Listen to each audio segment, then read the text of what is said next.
Hello. My name is Paul. I'm a computer-generated avatar.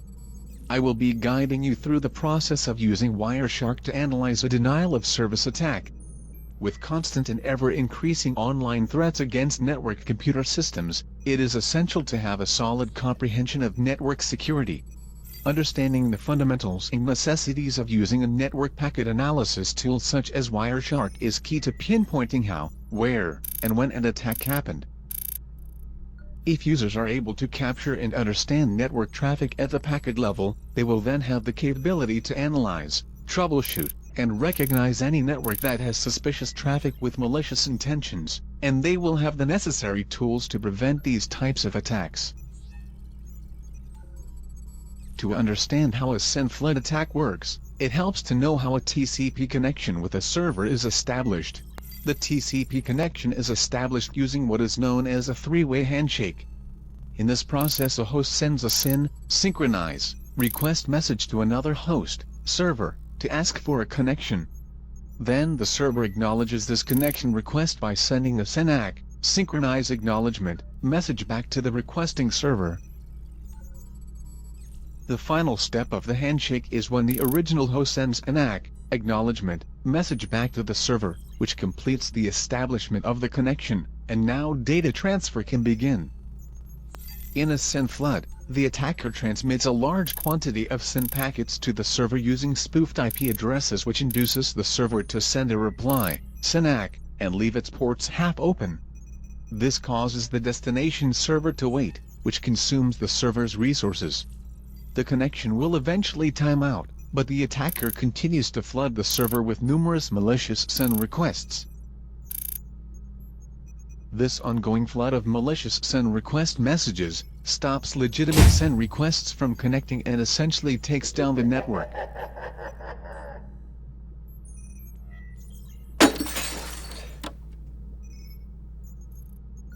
Wireshark is an open-source packet analysis tool that should be included in every networking professional's tool bag. It is important to note that Wireshark should only be run on a network that you own or have been given explicit permission to monitor. Wireshark is available for Windows, Mac OS, and Linux operating systems, and can be downloaded from https://www.wireshark.org/download.html. To start a packet capture in Wireshark, you must first select the interface that you want to capture the packets on, then click the blue shark fin on the menu bar. To stop the capture, click the red square on the menu bar. There are three parts to the Wireshark interface. The first section is the packet list panel. This goes into detail over the time that each packet was sent, source address, destination address, protocols being used, packet length, and other details about the packet. Under the packet list is the packet details panel. As the name suggests, this is where to find more detailed information about each packet. The packet bytes panel gives a hexadecimal representation of the packet data. Here we see a Wireshark capture of a SYN flood attack. When a TCP filter is applied, a large volume of TCP packets can be seen.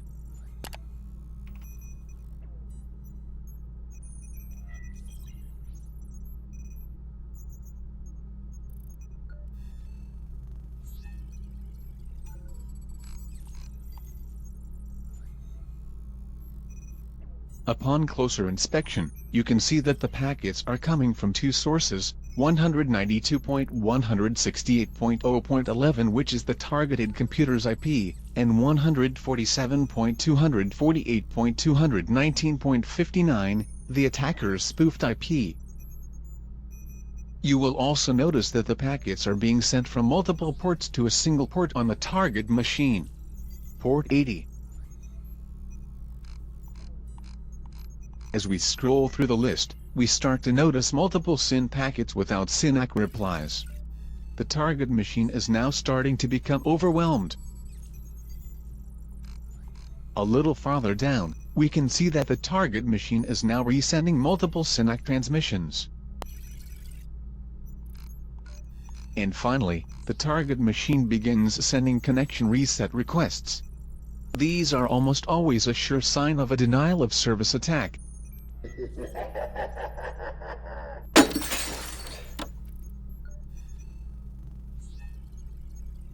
In Wireshark, if you click on Statistics in the menu bar, then click on I/O Graph, you can see the high volume of TCP errors.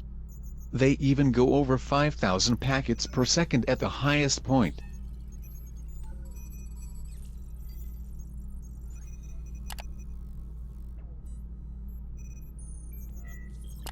If you remove the TCP display filter and click Statistics, then Protocol Hierarchy, you will see that 99.8% of all packets are TCP packets.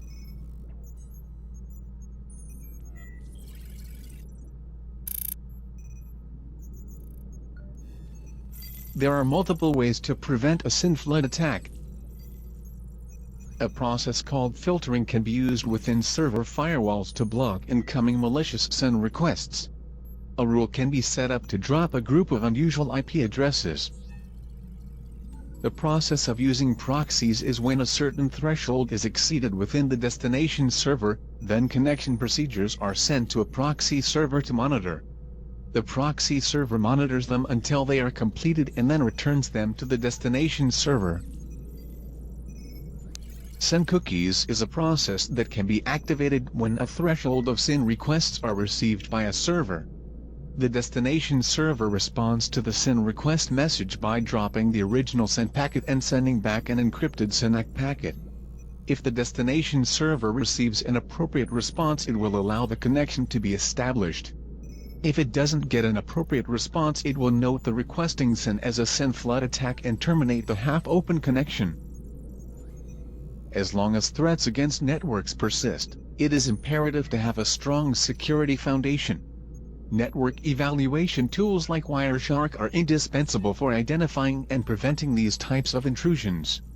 If administrators and end users are skilled at capturing and interpreting communication at the network layer, they will possess the means to evaluate and recognize any questionable traffic, and they will have the fundamental skills necessary to halt these threat actors. On behalf of Elda, Joseph, John, Evan, and myself, thank you for watching. For more information, please check out these resources.